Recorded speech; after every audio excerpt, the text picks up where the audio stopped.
सच बताना, आज का ये फुटबॉल मैच क्या मैं इस ड्रेस में मोटी लग रही हूँ? के बीच है। नहीं नहीं सच्ची? मतलब पतली लग रही हूँ? दोनों नहीं। टीमें दो की गोल से बराबरी पर हैं। ओह गॉड, तो क्या नहीं लगा के रखा है? तुम मेरी बात सुन भी रहे हो या नहीं? जाना, तुम बहुत अच्छी लग रही हो। देखना पार्टी में सब तुम्हारी ही तारीफ करेंगे। ब्राजील के खिलाड़ी बहुत तगड़ा। अरे ये क्या लगा रखा है फुटबॉल कमेंट्री? बंद करो यार, सॉन्ग लगा दो प्लीज शिखा, तुम्हें पता है जो हॉलैंड का कितना इम्पोर्टेंट मैच है? अगर आज हॉलैंड नहीं जीती तो क्वार्टर फाइनल में नहीं पहुंच पाएगी। So please. आप सब जानते हैं पेनल्टी 5-5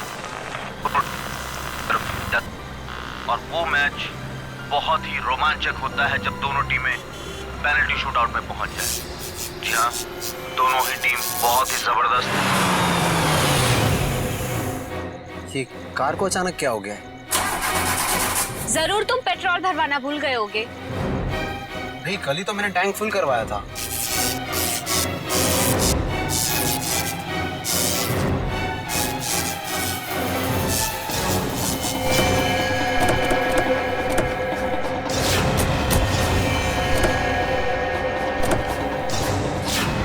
अरे ये क्या, एक साथ सारी गाड़ियां खराब हो गई?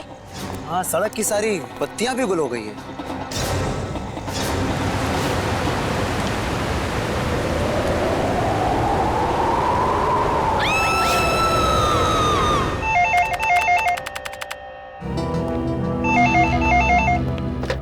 Hello, CID bureau. क्या? कब से? ठीक है, हम लोग देखते हैं। क्या हुआ सर? किसी महेश का फोन था, कह रहा था उसका बेटा रोहित कल रात से घर से गायब है। आप लोग सीआईडी से? जी हाँ, आप लोगों ने हमें फोन किया था। हाँ जी जी। प्लीज प्लीज मेरे बेटे को ढूंढ लीजिए। प्लीज आप रोइए मत। क्या हुआ कि आपके बेटे को? कल रात हम अपने रिश्तेदार के यहाँ गए थे, तब हमारा बेटा रोहित यही घर पे ही था, मगर सुबह जब हम यहाँ लौटे तो देखा वो यहाँ नहीं है। घर का पूरा कोला चाल मारा। चुप हो जाओ। मगर हमारा बेटा। आप लोग रात भर रिश्तेदारों के यहाँ ही रुके रहे? हमारे फूफा जी की तबीयत ठीक नहीं थी, इसलिए हमें वही रुकना पड़ा। कल रात कितने बजे गए थे आप लोग यहाँ घर से, और आज सुबह कितने बजे लौटे? हम लोग करीब रात में 9 बजे गए थे और सुबह 8-9 बजे आए थे वापस। तो करीब 12 घंटे तक आपका बेटा, क्या नाम बताया? रोहित। रोहित। 12 घंटे तक आपका बेटा घर में अकेला था? नहीं साहब, वो अकेला नहीं था, मैं थी उसके साथ। 12 बजे तक अपने रूम में ही था रोहित। फिर मैं सोने चली गई और फिर जब मैं सुबह उठी तो वो घर पर नहीं था। आप कौन? ये नीलम हमारी गैर मौजूदगी में रोहित का ख्याल यही रखती है। आपने कोई आवाज नहीं सुनी चीखने चिल्लाने की? नहीं साहब, मैंने कोई आवाज नहीं सुनी। रात के समय सब दरवाजे बंद किए थे, फिर पता नहीं कोई कैसे अंदर आ गया। जरा रोहित का कमरा देख सकता है? आइए सर, आइए। यही है रोहित का कमरा।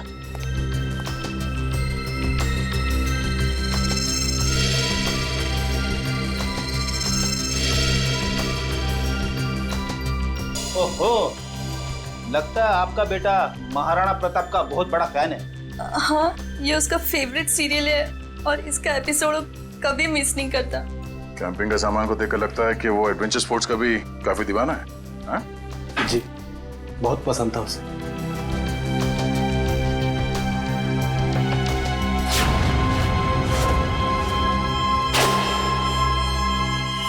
कल रात की खिड़की खुली थी या ऐसे ही? जैसा कि साहब बताया था कि रात को खिड़की दरवाजे बंद ही रहते हैं। मगर अब ये खिड़की खुली है, इसका मतलब रोहित को जो भी यहाँ से लेके गया है वो इसी खिड़की से बाहर लेके गया।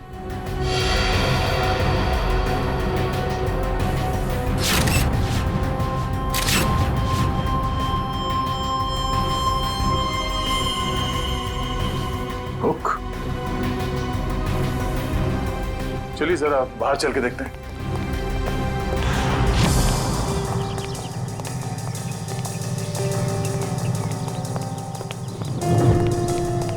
सर, जूतों के निशान शायद रोहित के होंगे। 5 या 6 नंबर के जूते होंगे। ये रोहित कितने नंबर के जूते पहनता था? 6 नंबर। 6 नंबर? ये देखो, गमले में ये जूते का निशान है। ऐसा लगता है किसी ने ऊंचाई से छलांग मारी है इसके ऊपर। छलांग मारते ही मिट्टी जूते पे लग गई और नीचे उतरने के बाद जमीन पे आ गई ये निशान। सर मगर यहाँ पे तो सिर्फ रोहित के जूते के निशान है, और कोई जूते के निशान तो है ही नहीं। अंकल अंकल, रोहित का कुछ पता चला? नहीं बेटा, अभी तक तो नहीं। उसके सारे दोस्तों को फोन करके देखा लेकिन उसका कुछ भी पता नहीं चल रहा है। सर, ये नोट यहाँ झाड़ी में पड़ा मिला सर। नोट? एक मिनट दिखाई जरा।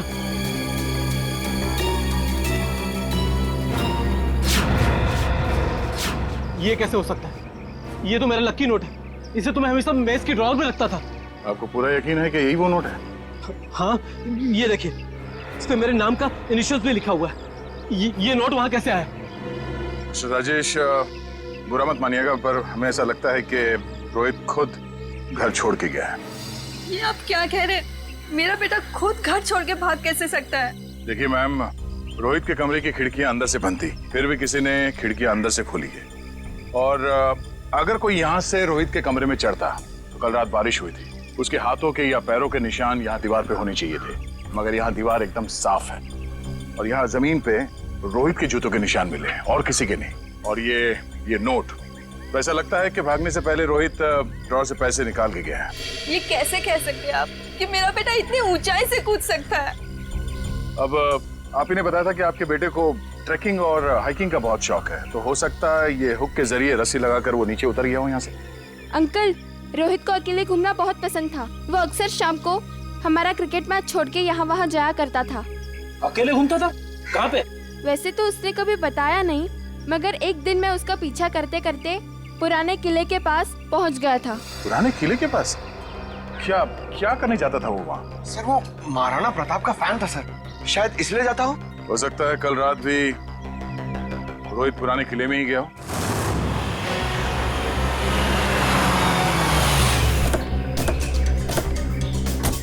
मुझे तो लगता है सर, ये रोहित महाराणा प्रताप का बहुत बड़ा दीवाना है, इसीलिए वो यहीं पे खेलने आता होगा। हाँ फ्रेडी, वो सब तो ठीक है, लेकिन इतनी रात को यहाँ क्यों आया होगा? जरूर कुछ ना कुछ तो है यहाँ पे। हाँ ये तो है सर। वो देखिए, ट्री हाउस। इसका मतलब ये ट्री हाउस रोहित ने अपने खेलने के लिए बनाया होगा। चलो देखते हैं। करण, जरा ऊपर जाके देखो। सर। मयूर, आसपास देखो।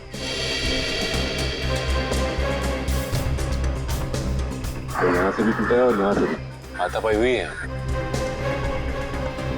शायद गुंडे रोहित को यहीं से उठा ले गए होंगे जबरदस्ती।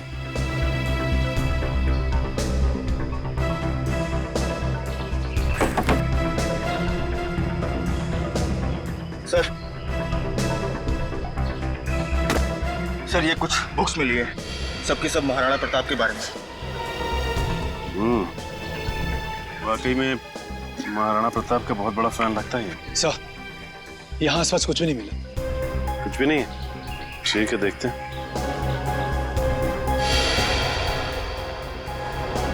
ये क्या? ये देखो, ये रोहित ने इस पेज पे निशान लगाया हुआ है। जरूर कुछ तो खास है इस पेज पे। इस पन्ने पे तो महाराणा प्रताप की तलवार के बारे में लिखा हुआ है। महाराणा प्रताप की तलवार? बड़ी परसों मैंने न्यूज़पेपर में पढ़ा था कि महाराणा प्रताप की तलवार शहर के पुराने म्यूजियम में रखी जाने वाली है, चिम्मा म्यूजियम में। हो सकता है कुछ ना कुछ इस चिम्मा म्यूजियम में ही है। जाना पड़ेगा वहां पे। Hello hello hello, ambulance, hello. यहाँ पे इतनी भगदड़ क्यों मची? अंदर चल के देखते हैं। एम्बुलेंस, चिम्मा म्यूजियम से बात कर रहा हूँ, जल्दी आइए। आप? हम लोग सीआईडी से। बहुत देर कर दी आपने आने में। वो तो कब के भाग गए। भाग गए? कौन भाग गया? वही जिन्होंने म्यूजियम में डाका डाला। डाका? जी हाँ, और महाराणा प्रताप की शाही तलवार लेकर भाग गए। महाराणा प्रताप की तलवार? इस रोहित ने भी अपनी किताब में महाराणा प्रताप की तलवार पर निशान लगाया था। आप ये बताइए कि आप इसे जानते हैं, इसे देखा है कहीं? नहीं, क्यों? क्या ये बच्चा कुछ जानता है? अभी हम कुछ कह नहीं सकते, लेकिन हो सकता है। बहुत दर्द हो रहा है। प्रकाश, घबराओ मत, एम्बुलेंस को फोन कर दिया है, बहुत जल्दी आ जाएगी। आपका घाव ज्यादा गहरा नहीं है, आप ठीक हो जाएंगे। एम्बुलेंस आ रही है। आप ये बताइए कि आप में से किसी ने भी उन लुटेरों के चेहरे देखे? नहीं साहब, उन लोगों ने अपने चेहरे पर नकाब पहना हुआ था। नकाब पहना? साहब मैंने एक लुटेरे को गोली मार दी, वहां पर आया। हिम्मत रखो बेटा, आ रहे डॉक्टर आ रहे।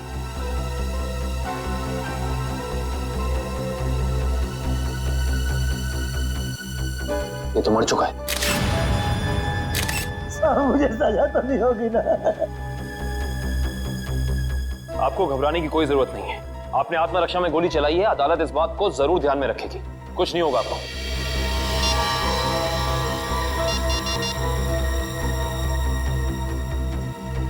ये फोन मिला है, पासवर्ड मांग रहा है। एक काम करो निखिल, इसे हैकर के पास भेजो और चेक करो कि इस फोन के अंदर है क्या, सब कुछ। सर, तलवार की चोरी में और बच्चे रोहित के गायब होने में कुछ तो संबंध हो सकता है। ऐसा हो सकता है जब रोहित अपने ट्री हाउस में होगा तो उसने इन लुटेरों का सारा प्लान सुन लिया होगा और इसी वजह से वो उसे उठाकर ले गए। सर, आवंश, सही है, देखिए ये क्या है? सफेद पाउडर।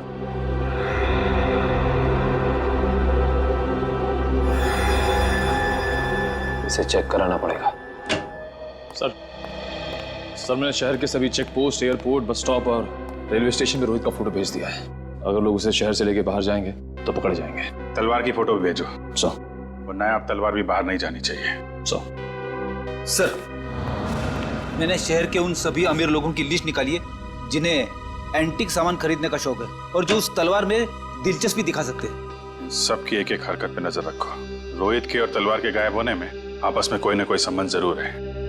सर, ये फोन जो गुंडों की जेब से मिला था सर, इस पे आखिरी कॉल हीरानगर से आता सर। हीरानगर? फिर तो भाई आप लोगों को हीरानगर की हर एक मार्बल शॉप पर जाना चाहिए। मार्बल शॉप में क्यों डॉक्टर साहब? मार्बल शॉप पर इसलिए क्योंकि मरने वाले के बालों पर आपको जो सफेद रंग का पाउडर मिला है ना, वो और कुछ नहीं है, मार्बल का चूरा है। मार्बल का चूरा? फिर तो हीरानगर की संगमरमर की दुकानों में एक चक्कर लगाना ही पड़ेगा। सर, आज ना तो संडे है, ना कोई त्योहार है, फिर ये मार्बल का गोडाउन बंद क्यों पड़ा है? कोई है ही नहीं यहाँ पे। क्योंकि शायद उन्हें भनक लग गई थी कि सीआईडी आने वाली है। हाँ? लगता है यही कहीं चिपके बैठे होंगे। ढूंढो जरा।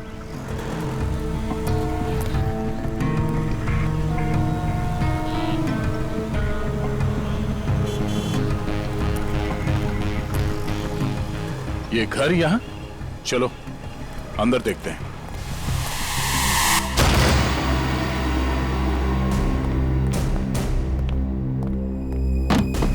लगता है हमारे आने से पहले सब भाग गए यहां से। जरा तलाशी लो यहां।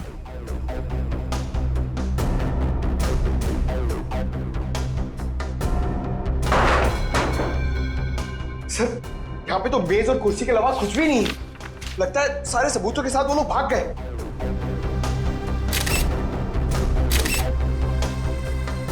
सिवाय इसके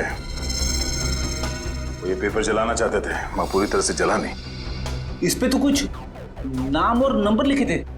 इस नाम का पहला अक्षर आर से शुरू होता है और खत्म होता है EER। रणवीर तो नहीं? रणवीर? ये नाम इस केस में पहले भी सुना है। अरे हाँ, उस आदमी का नाम भी तो रणवीर है। इसका नाम उस लिस्ट में है जिन्हें ये तलवार खरीदने में दिलचस्पी है। इसका मतलब सर, उस तलवार की चोरी में रणवीर का हाथ है? वो भी पता चल जाएगा बहुत जल्द। रणवीर जी, हमें पता चला है कि महाराणा प्रताप की जो तलवार चीमा म्यूजियम से चोरी हुई थी, आपका मानना है कि वो तलवार आपके पूर्वजों की है और आपने कई बार कोशिश की थी कि वो तलवार आपको वापस मिल जाए। हाँ? हो, तो अब समझ में आया कि आपकी यहाँ आने की वजह क्या है। आपको क्या लगता है कि वो तलवार हमने चुराई है? ठीक है, आप हवेली की तलाशी ले सकते हैं, हमें कोई एतराज नहीं। जाहिर सी बात है रणवीर जी कि आप इतने बेवकूफ तो नहीं होंगे कि तलवार चुराने के बाद उसे आप अपने हवेली में छुपा के रखेंगे। हाँ? जबान संभाल के बात करिए ऑफिसर। आपको कोई हक नहीं बनता हमें चोर कहने का जब तक आपके पास कोई ठोस सबूत ना हो। ठोस सबूत है हमारे पास। ये कागज, इससे क्या होता है? इस कागज पे आपका नाम लिखा हुआ है रणवीर जी। तो उससे क्या हो जाता है?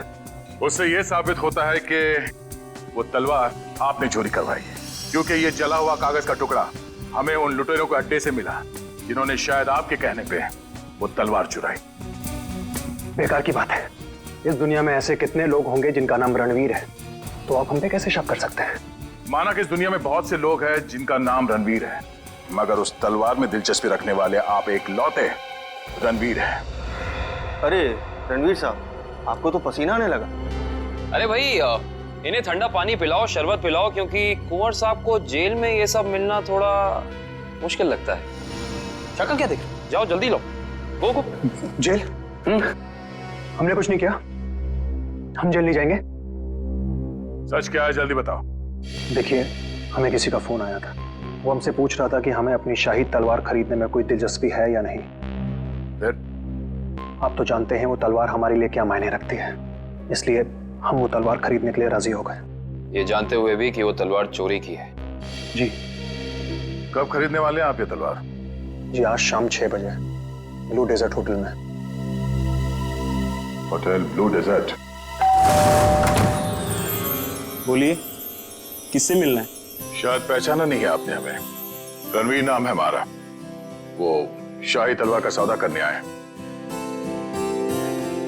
ये कौन है? ये हमारे शाही सेवक है, दीमक राम। दीमक राम? ये कैसा नाम है? बचपन में इनके दिमाग में दीमक लग गया था, तब से दीमक राम नाम पड़ गया इसका। बैठिए।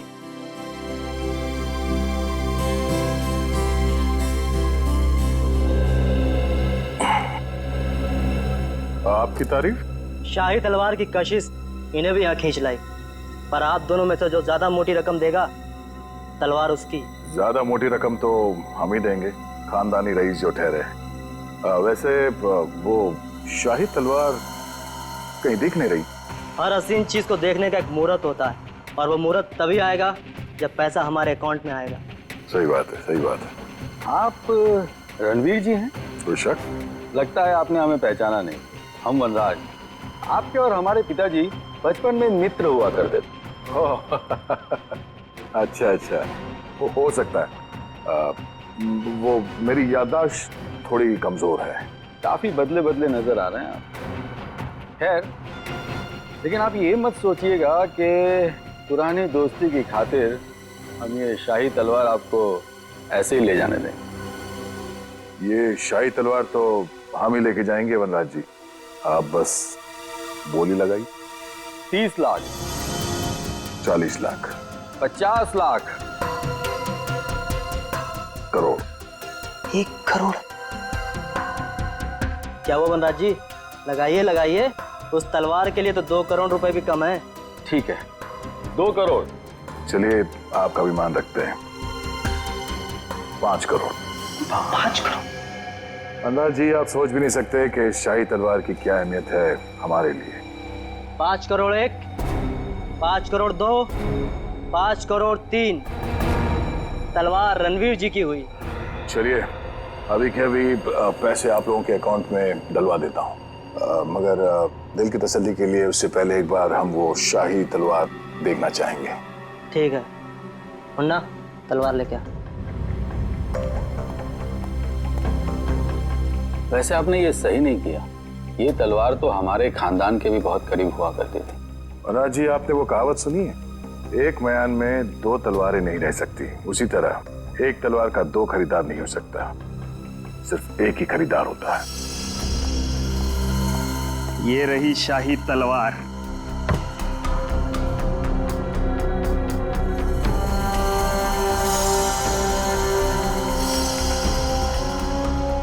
अब आप हमारे अकाउंट में पैसे डलवा सकते हैं। बिल्कुल।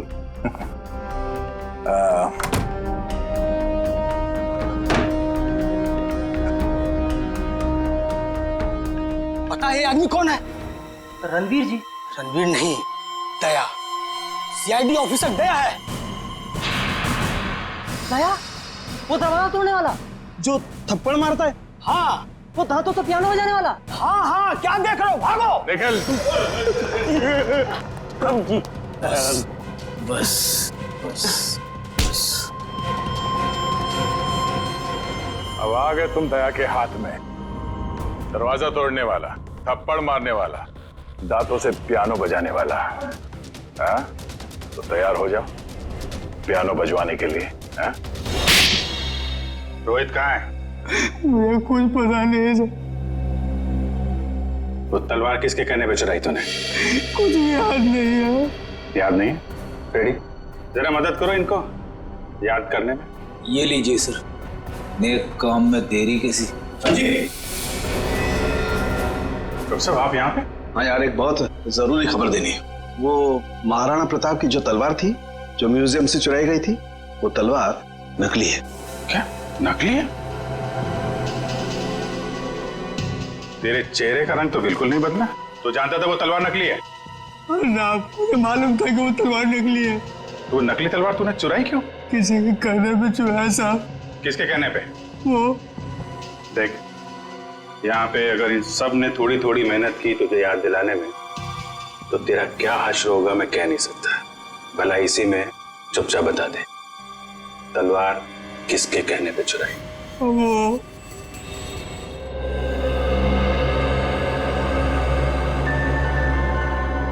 क्या करूं मैं? कैसे निकलूं यहाँ से? कोई तो तरीका होगा ना निकलने का।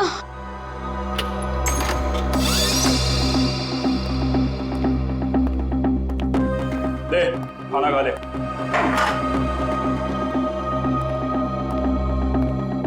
अंकल, मुझे जाने दो ना।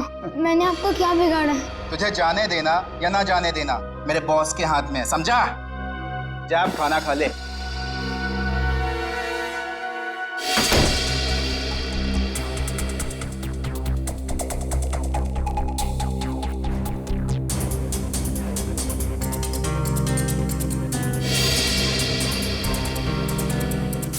क्या करूं?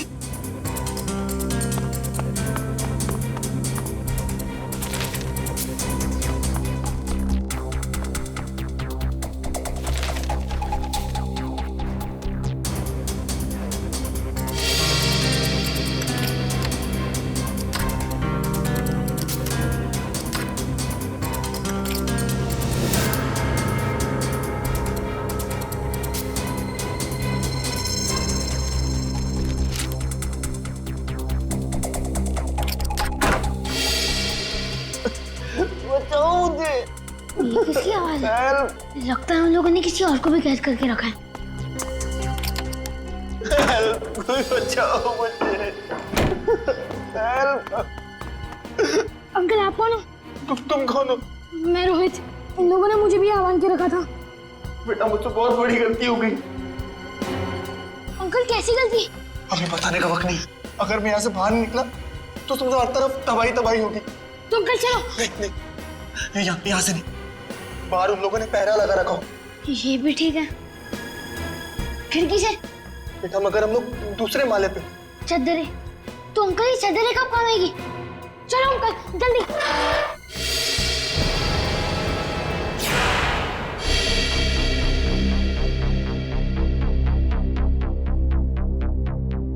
आप लोग? तलवार का कुछ पता चला? बड़ी फिगर है तुम्हें तलवार की। परवाह तो होगी ही, आखिर महाराणा प्रताप की तलवार थी। झूठ झूठ कह रहे हो तुम। वो तलवार जो यहाँ रखी थी वो महाराणा प्रताप की नहीं बल्कि नकली तलवार थी। नकली तलवार? ये क्या कह रहे हैं आप? बस बनकर अपना ढोंग। हम जानते हैं कि तुमने वहां पे नकली तलवार रखी और फिर यहां से उस तलवार को चोरी करा के तुमने ये सारा नाटक रचा ताकि तुम पे कोई शक ना आए। देखिए, आपको इस तरह से मुझ पर बेबुनियाद इल्जाम लगाने का कोई हक नहीं है। अच्छा, तुम्हारी ये लड़खड़ाती जबान से साबित होता है कि तुम झूठ बोल रहे हो। चोरी तुमने कराई है। अब सच सच बता दो, वरना सच बुलवाना हमें आता है। सर, उसकी कोई जरूरत नहीं है। दरअसल तलवार मैंने ही चुराई थी। लेकिन सर, इस म्यूजियम पे हमले में मेरा कोई हाथ नहीं है। अब सच बाहर निकला। अब ये बता कि रोहित कहाँ है? कौन रोहित? लगता है तुम्हारी याददाश्त वाकई कमजोर हो गई है। याद दिलाना पड़ेगा। ये है रोहित। कहाँ पे है? सर, मैं इस लड़के को नहीं जानता। देखिए, मेरा सिर्फ इतना ही कसूर है कि मैंने तलवार चुराई थी सर, मैंने और कुछ भी नहीं किया है, प्लीज। इस बूढ़ा को पता था कि तलवार नकली है, तो फिर उसने तलवार चोरी क्यों कराई? इसकी सिर्फ एक ही वजह हो सकती है, वो यहाँ तलवार नहीं बल्कि कुछ और चोरी करने आए थे।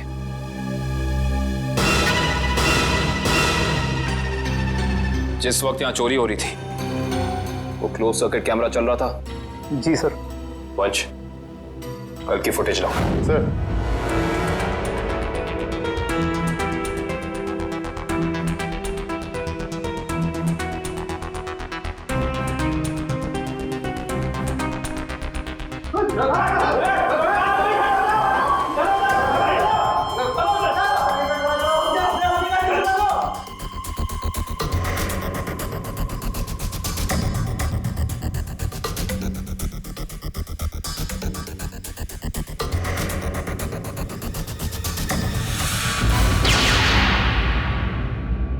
ये देखा तुम लोगों ने? ये एक लुटेरा उधर जाके खड़ा हो गया उस तरफ, तभी दूसरे ने इधर जाके उस क्लोज सर्किट कैमरे पे गोली चला दी। और उधर तो साइंस सेक्शन है। हाँ सर, वहां पर नए नए आविष्कारों का सामान रखा जाता है। नए आविष्कार? इधर आओ।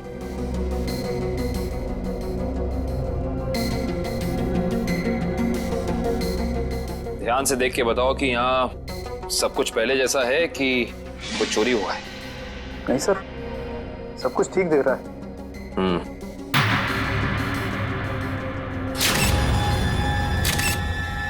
ठीक नहीं है। ये देखो, खून की बूंद। ये खून की बूंद यहाँ कैसे आई? सर, मुझे इसके बारे में कुछ भी नहीं पता है, कहाँ से आई। अच्छा, इसके बारे में नहीं पता तो ये तो पता होगा कि ये क्या है? ये डॉक्टर गिरीश का बनाया हुआ इलेक्ट्रोमैग्नेटिक पल्स डिवाइस है।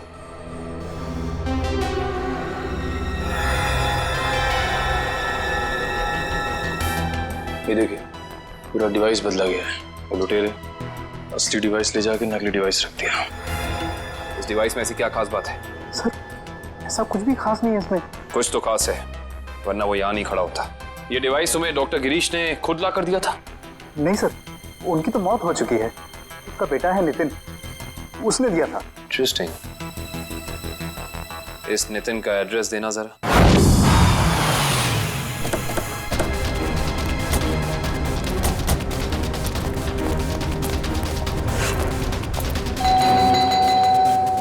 सर, ये नितिन दरवाजा नहीं खोल रहा है, कहीं उसकी जान को खतरा तो नहीं है? अंदर चल के देखते हैं। नितिन! नितिन! नितिन! लगता है यहाँ हाथापाई हुई है। जरा घर की तलाशी लो, जल्दी। नितिन!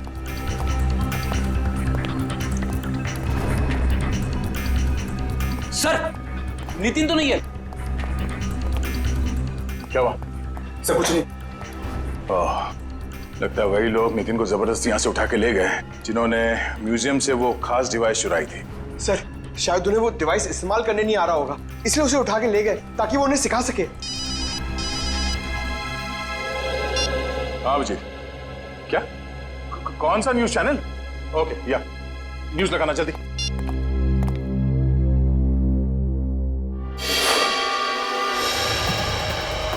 नमस्कार भाइयों और बहनों, मुझे ये बताते हुए बेहद खेद महसूस हो रहा है कि इस धरती पे आप सबकी जिंदगी गिनी चुनी ही बची है। ना सिर्फ ये शहर बल्कि ये पूरा देश जल्द ही एक कब्रिस्तान में बदल जाएगा, जहां हर तरफ लाशें ही लाशें होंगी, हर तरफ मौत ही मौत छाई रहेंगी। तो जाइए, पूरी कर लीजिए अपनी आखिरी इच्छाएं, क्योंकि वक्त आपके पास बहुत कम है। सर, ये आदमी कौन है जो पूरे देश को खुलेआम धमकी दे रहा है? जरूर इसका कुछ ना कुछ संबंध है इस म्यूजियम वाली चोरी के साथ। हेलो रोहित? रोहित बेटा, कहाँ हो तुम? तुम्हारे मम्मी डैडी कब से तुम्हारे लिए परेशान हो रहे घर पे। अंकल प्लीज मुझे बचा लीजिए, वो लोग मुझे मारना चाहते हैं। अंकल। कौन मारना चाहता है? देखो बेटा, घबराओ मत, तुम्हें कुछ नहीं होगा। पहले ये बताओ कि तुम हो कहाँ पर? सर, ठीक से तो पता नहीं, पर शायद श्यामनगर के पास। हाँ, हेलो हेलो हेलो रोहित? अरे, अचानक लाइट कैसे चली गई? सर, श्यामनगर तो यहाँ से काफी दूर है, हम लोग श्यामनगर पहुंचेंगे कैसे? ये फोन तो जैम हो गया। हमें किसी भी तरह अभिजीत को कांटेक्ट करके उसे बताना होगा ताकि वो जल्द से जल्द श्यामनगर पहुंच सके। चलो। अंकल, बाहर से इतनी आवाजें क्यों आ रही है? हाँ बेटा, मुझे भी बहुत सारी आवाजें आ रही है। बेटा, ये सब सिर्फ शुरुआत है। बहुत जल्द सब लोग एक दूसरे के खून के प्यासे हो जाएंगे। मगर ऐसा क्यों अंकल? और बिजली कब आएगी? हम कैसे जाएंगे बाहर? अंकल, मुझे बहुत डर लग रहा है, आप कुछ करो ना अंकल। नहीं बेटा, डरो मत। मगर रोहित, ये कोई मामूली पावर कट नहीं है। आधे शहर का बिजली का सामान नष्ट हो चुका है। एक इलेक्ट्रोमैग्नेटिक पल्स रेडिएशन की वजह से फोन, प्लेन्स, कार्स, कंप्यूटर्स कुछ भी काम नहीं करेंगे। लेकिन किसने किया ये सब और कैसे हुआ? बेटा, कुछ हद तक इस सब का जिम्मेदार मैं भी हूँ। अगर मैंने थोड़ी सी हिम्मत दिखाई होती ना, तो आज ये सब नहीं होता। कुछ नहीं अंकल, एक काम करते हैं, हम महाराणा प्रताप को याद करते हैं। हम दोनों को बहुत शक्ति मिलेगी, बहुत हिम्मत मिलेगी, और सीआईडी अंकल भी पहुंचते ही होंगे। हम चलो ढूंढो उन्हें, देखो यही कहीं छुपे होंगे। जल्दी जल्दी। वो बुरे लोग पहुंच गए हमारा पीछा करते करते। अब हम क्या करेंगे? बेटा, हमें कुछ ना कुछ तो करना पड़ेगा। क्या करें हम? तुम सुनो मेरी बात सुनो, तुम यहाँ से भाग जाओ, मैं यहाँ पर रुक के उनका सामना करता हूँ। नहीं अंकल, मैं आपके साथ ही रहूंगा, और वैसे भी सीआईडी अंकल पहुंच ही रहे होंगे। नहीं बेटा, तुम मेरी बात सुनो, तुम यहाँ से जाओ। मैं आपके साथ ही रहूंगा। तो हम क्या करें? अंकल एक सेकेंड। बेटा संभाल के। बेटा, रोहित।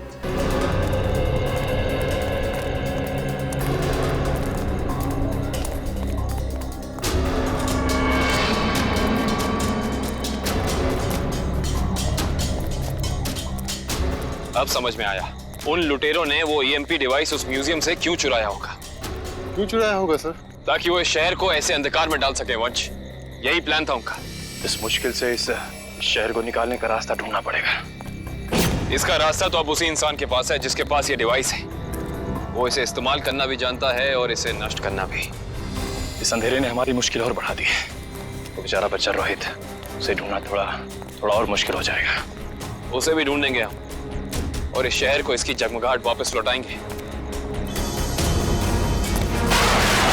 वो देखिए, कोई हमें अपनी तरफ बुलाने का इशारा कर रहा है।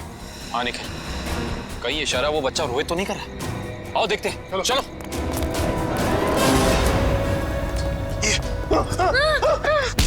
क्या सोचा था तुमने? हमसे बच पाना इतना आसान नहीं। वापस ले जाकर तुम्हारा हलवा कैसे बनाते? हलवा तो अब तुम्हारा सीआईडी बनाएगी। सीआईडी? वो भी बिना शक्कर का। Thank you CID uncle. It's okay Rohit, आप घबराइए नहीं। अंकल, इन्हें कुछ भी मत करना, इन्हें भी इन बुरे लोगों ने पकड़ के रखा था। वंश, रोहित को घर ले जाओ, तब तक हम इनकी खातिरदारी करते हैं। Bye Nitin uncle. Bye bye. अब बता, तुम लोग इस शहर के साथ क्या करना चाहते थे? बोल। हमें कुछ नहीं पता। अच्छा निखिल, सही से बता दे अपनी जुबान खोल के, वरना तो सोच भी नहीं सकता तेरा क्या हाल होगा, समझा? सर, हमें कुछ भी नहीं पता। अभी बताओगे तो? सर इन्हें वाकई में कुछ नहीं पता है। एक मिनट, कहीं तुम डॉक्टर गिरीश के बेटे नितिन तो नहीं? बिल्कुल सही पहचाना आपने। सर, मुझे एक्चुअली इसलिए पता है क्योंकि इनके बॉस ने मुझसे जबरदस्ती एक ईएमपी डिवाइस बनवाया, जो बहुत जल्दी शहर को नहीं बल्कि इस देश को भी नष्ट कर देगा sir. EMP device? Yes sir.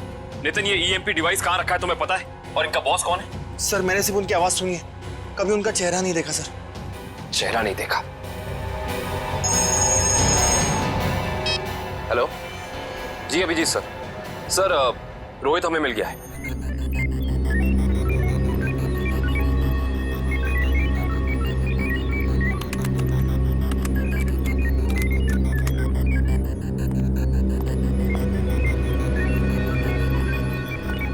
जल्दी करो, अगले 10 मिनट में सारे हवाई जहाज जमीन पे होने चाहिए। Yes sir. बस 3 फ्लाइट्स हवा में, बाकी सब कैंसिल कर दी गई सर। हाँ जल्दी करो, हमारे पास वक्त बहुत कम है। ओह नो, जिसका डर था वही हुआ। सर, प्लेन का इलेक्ट्रिक सिस्टम भी बंद हो गया होगा। मैं जानता हूँ, तीनों प्लेन लैंड कर रहे थे और हमारे अगले ऑर्डर का इंतजार कर रहे थे। अगर तीनों प्लेन एक दूसरे के ज्यादा नजदीक आ गए तो बहुत बड़ा क्रैश होगा। पता नहीं ये सब क्या हो रहा है। अब हम क्या करें सर? जल्दी से 2 मैसेज भेजो रेडियो पे। मगर संदेश कैसे भेजेंगे? हमें तो ये भी नहीं पता है कि अगर क्रैश हुआ तो एग्जैक्टली कहाँ पे होगा। मैं जानता हूँ सूरज, इस मुश्किल के समय में हम सिर्फ प्रार्थना कर सकते हैं उन मासूम लोगों के लिए जो इस वक्त जिंदगी और मौत के बीच हवा में झूल रहे हैं।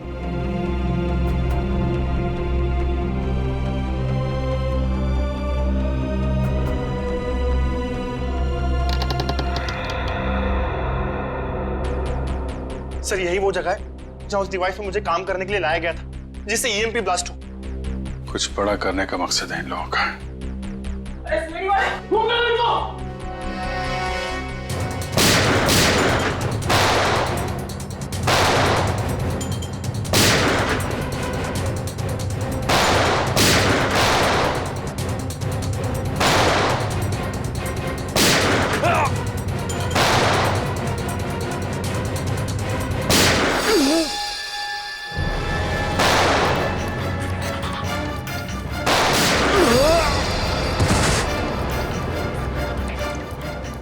सर कंट्रोल रूम उस तरफ है।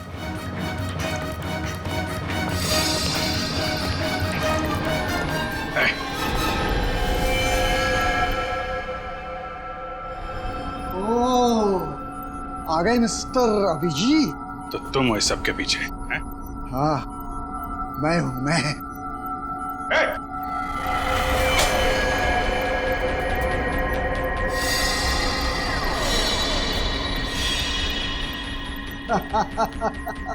आने में बहुत देर कर दी तुमने।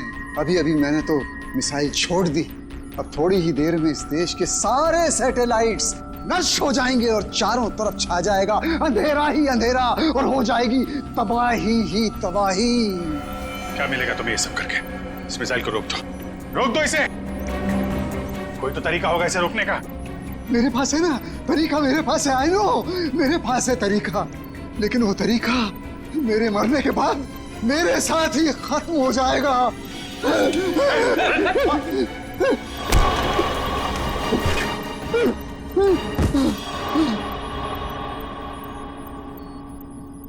सर ये तो बेहोश हो गया। मिसाइल को कैसे रोकेंगे सर? नितिन कुछ करो तुम। ये सर ये सर।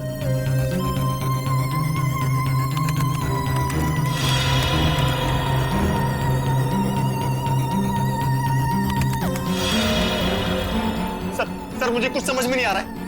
45 सेकंड बचे हैं, कुछ करो जल्दी तुम।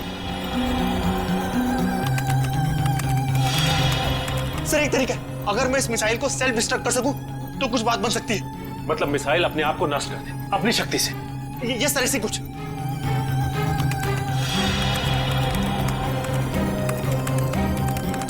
ओह माय गॉड सर, ये मशीन पासवर्ड मांग रही है। पासवर्ड क्या हो सकता है? पासवर्ड तो आदमी से रिलेटेड कुछ होता है। उसका phone number, mobile number, date of birth, उसका नाम। सर इसका नाम विनोद है।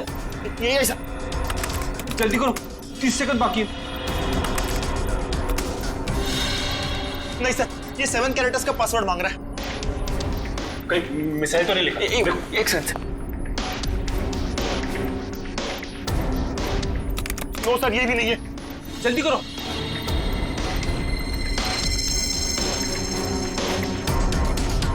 विनोद और उसके बेटे की फोटो। शेखर अपने 21वें जन्मदिन पे। शेखर टाइप करो जल्दी। Yes sir. सर सिर्फ 15 सेकंड बाकी है सर। सर सिर्फ 15 सेकंड बाकी है सर।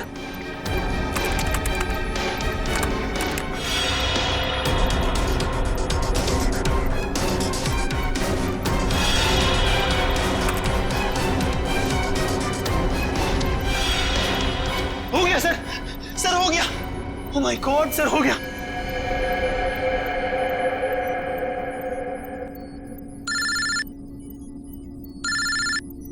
हेलो, क्या? माय गॉड, ठीक है हम कुछ करते हैं। क्या हो सर? खतरा भी टला नहीं है। 3 जहाज अभी भी हवा में है और एयर ट्रैफिक कंट्रोल से उनका कांटेक्ट टूट गया है। कभी भी क्रैश हो सकते हैं। अब क्या होगा सर? कुछ भी करके हमें वहां पे बिजली वापस लानी होगी। एयर ट्रैफिक कंट्रोल वाले इलाके में बिजली लानी होगी हमें। अगर आप लोग जाना चाहते हो तो जा सकते हो, अभी किसी के बचने की कोई उम्मीद नहीं है। आप हिम्मत मत हारिए सर, कोई न कोई रास्ता जरूर निकल आएगा। बेवकूफी वाली बात मत करो। कोई भी प्लेन इस टावर में क्रैश कर सकता है और तुम सबकी जान जा सकती है। परवाह नहीं सर, भले ही हमारी जान क्यों न चली जाए, मगर हम अपने फर्ज के साथ गद्दारी नहीं कर सकते। मुझे तुम सब पे गर्व है बॉयज। लाइट आ गई। जल्दी से जल्दी तीनों प्लेन को लैंड करो। राइट।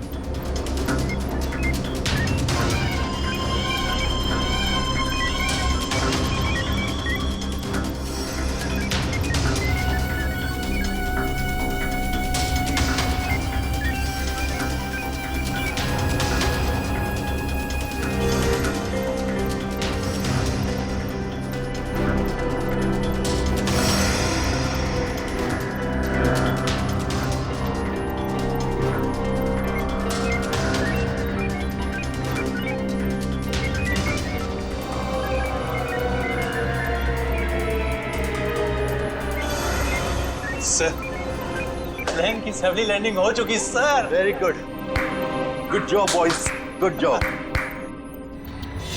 हमेशा से मेरा एक ही मकसद था, इस देश की तबाही, और उसके लिए मैंने नितिन का इस्तेमाल किया। मैंने उससे एक ऐसा शक्तिशाली इलेक्ट्रोमैग्नेटिक पल्स वाला डिवाइस बनवाया जो क्या कर सकता है वो तो आप सब लोग देख ही चुके हैं। लेकिन उस डिवाइस के इस्तेमाल के लिए मुझे एक कंपोनेंट की जरूरत थी, और वो कंपोनेंट म्यूजियम में पड़ा हुआ था।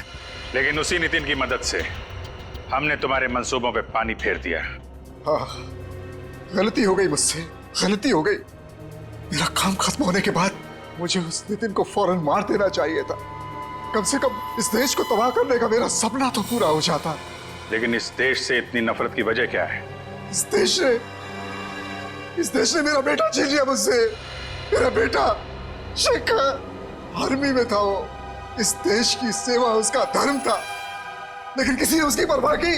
किसी ने कोई परवाह नहीं की। 2 साल पहले एक रोड एक्सीडेंट में वो सड़क पर पड़ा रहा, लहूलुहान तड़पता रहा, लेकिन किसी ने उसकी कोई मदद नहीं की। और मेरा शेखर, मेरा बेटा तड़प तड़प कर मर गया। मेरा शेखर मर गया।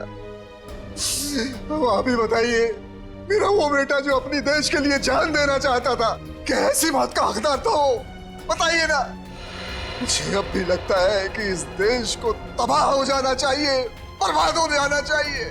शेखर के साथ जो कुछ हुआ उसका अफसोस है हमें, लेकिन कुछ बुज़दिल लोगों की सजा पूरे देश को देना, ये कहां का इंसाफ है? तुम्हारे साथ क्या करना है इसका फैसला तो अब अदालत ही करेगी।